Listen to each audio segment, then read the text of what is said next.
Hi friends, welcome back to our channel.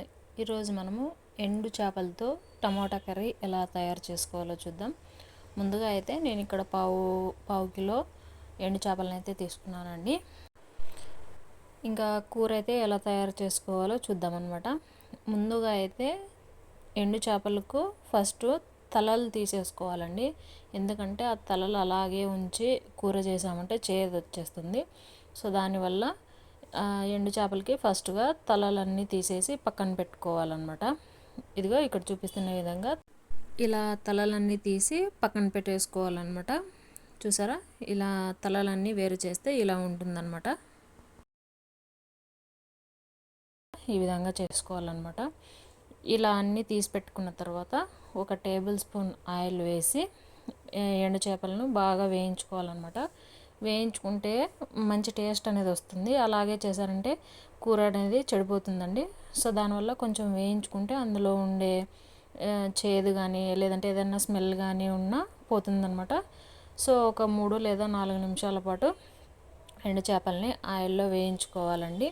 మరీ ఎక్కువ వేయించుకోకూడదు, మరీ అంత తక్కువ కాదండి. ఎక్కువ వేయించుకుంటే మాడిపోతాయి కాబట్టి సో లో ఫ్లేమ్లో ఉంచి 3 లేదా 4 నిమిషాల పాటు వేయించుకుంటే సరిపోతుందండి. ఇదిగో ఇక్కడ చూపిస్తున్న విధంగా ఇలా వేయించుకోవాలన్నమాట.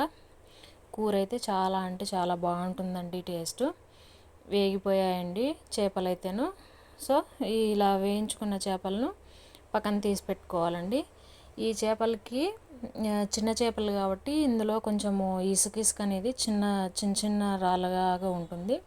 సో దానిని వేయించుకున్న తర్వాత 2 లేదా 3 సార్లు చేపలను బాగా అంటే బాగా వాష్ చేయాలండి. అందులో ఉండేటి చిన్న మొత్తం ఇసుకంతా కూడా వెళ్ళిపోతుంది. లేదు అలాగే వేసుకున్నారంటే కూరలో మొత్తం అంతా ఇసుక వచ్చేస్తుంది. సో దానివల్ల 2 లేదా 3 సార్లు అది వేయించుకున్న తర్వాతే వాష్ చేసుకోవాలండి. ముందుగా వాష్ చేసుకోకూడదు. ఇదిగో ఇక్కడ చూపిస్తున్న విధంగా ఇలా వాష్ చేసుకున్నానండి. చూసారా ఎంత డస్ట్ ఉందో. ఆ డస్ట్ అంతా వెళ్ళిపోయి అందులో ఉండే ఇసుక మొత్తం పోయేలాగా 2-3 సార్లు వాష్ చేసుకోవాలండి. వాష్ చేసుకున్న తర్వాత చూసారా ఎంత నీట్గా ఎంత బాగా కనిపిస్తున్నాయి ఫిషెస్. సో అందువల్ల అలా కడిగేసి పక్కన పెట్టుకోవాలన్నమాట. అందులోకి ఒక ఆనియను 6 లేదా 7 టమోటాలు తీసుకోవాలండి. వాటిని కట్ చేసుకొని పక్కన పెట్టేసుకొని పోపు కోసం బౌల్ పెట్టి అందులో 2 లేదా 3 టేబుల్ స్పూన్ల ఆయిల్ వేసుకొని అందులో జీలకర్ర, ఆవాలు, ఆనియన్స్, కరివేపాకు, పసుపు, రుచికి సరిపడా ఉప్పు వేసి ఆనియన్స్ను బాగా మగ్గించుకోవాలన్నమాట. ఆనియన్స్ అనేవి ఎంత మగ్గితే అంత మంచి టేస్ట్ వస్తుంది. సో దానివల్ల ఆనియన్స్ అనేవి గోల్డెన్ బ్రౌన్ కలర్ వచ్చే వరకు లో ఫ్లేమ్లోనే వేయించుకోవాలండి. హై ఫ్లేమ్లో పెడితే సరిగా ఉడకవు కాబట్టి లో ఫ్లేమ్లో పెట్టి కొద్దిగా లేట్ అయినా పర్లేదు లో ఫ్లేమ్లోనే మగ్గించుకుంటే సరిపోతుందండి. ఎప్పుడైనా కూడా ఏ కూర అయినా కూడా మంచి టేస్ట్ రావాలంటే ఆనియన్స్ అనేవి బాగా మగ్గాలన్నమాట. ఆ తర్వాతలో ఆనియన్స్ అనేవి బాగా మగ్గిన తర్వాతే కూరకు కూడా మంచి టేస్ట్ వస్తుంది. సో దానివల్ల కూర అనేది మంచి ఫ్లేవర్ రావాలంటే ఆనియన్స్ అనేవి బాగా మగ్గించుకోవాలన్నమాట. ఇలా మగ్గిన తర్వాత మనం ముందుగా కట్ చేసి పెట్టుకున్న టమోటా ఉన్నాయి కదండి, ఆ టమోటాను వేసి బాగా వాటర్ వచ్చే వరకు మగ్గించుకోవాలన్నమాట. అందులో ఉండే వాటర్ మొత్తం పైకి వచ్చే వరకు. వాటర్ వచ్చిన తర్వాత అందులోకి కొంచెం మసాలా వేసుకోవాలండి. మసాలా అంటే ఏం లేదు, కొబ్బరి, ధనియాల పొడి, కొద్దిగా వెల్లిపాయలు అనమాట.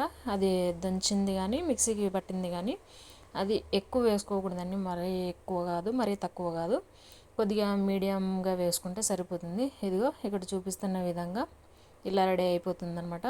అది మగ్గిన తర్వాత మీకు స్పైసీగా కావాలనుకుంటే స్పైసీగా, లేదు మీడియంగా కావాలనుకుంటే ఒక 2 టేబుల్ స్పూన్ల కారం వేసుకోవాలన్నమాట. నేనైతే ఇక్కడ 2 టేబుల్ స్పూన్లు తీసుకున్నానండి. మీరు కొంచెం కారం తినే వాళ్ళైతే ఇంకొంచెం ఎక్కువ తీసుకుంటే సరిపోతుంది. ఇలా కారం అంతా వేసిన తర్వాత కారం ఒక 2-3 నిమిషాల పాటు బాగా మగ్గించుకోవాలండి, పచ్చి స్మెల్ పోయే వరకు. ఆ కారం వేసిన తర్వాత కూర ఆయిల్ బాగా తేలిన తర్వాత అప్పుడు కొద్దిగా వాటర్ని యాడ్ చేసుకోవాలన్నమాట. ఈ కూరకి వాటర్ ఉంటేనే బాగుంటుందండి.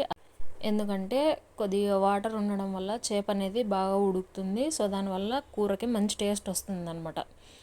మనం ముందుగా కడిగేసి పెట్టుకున్న ఫిషెస్ ఉంటాయి కదండి, ఆ ఫిషెస్ని యాడ్ చేసుకొని అందులోకి కొద్దిగా కొత్తిమీరను వేసుకోవాలన్నమాట ఫ్లేవర్ కోసము. లేదు అనుకుంటే మీరు మసాలాలోకి యాడ్ చేసుకున్న కొత్తిమీర పర్లేదండి, కానీ ఇలా వేసుకుంటే చాలా బాగుంటుందండి. ఇదిగో ఇక్కడ చూపిస్తున్న విధంగా మీడియం ఫ్లేమ్లో పెట్టి 4 లేదా 5 నిమిషాల పాటు ఉడికించుకోవాలన్నమాట. చేప అనేది కూరలోకి బాగా మిక్స్ అవ్వాలండి. అంతేనండి. ఇలా కానీ చేశారంటే టమోటా కర్రీతో పాటు చేపల కూర చాలా అంటే చాలా రుచిగా ఉంటుందండి. అన్నంలోకి కానీ రొట్టెలోకి కానీ బాగుంటుంది. రాగి ముద్దలోకి అయితే ఇంకా చాలా బాగుంటుందండి. సో ఓకే ఫ్రెండ్స్, మీరు ట్రై చేయండి. మీకు ఎలా కుదిరిందో కామెంట్ బాక్స్లో కామెంట్ చేయండి. Thank you for watching.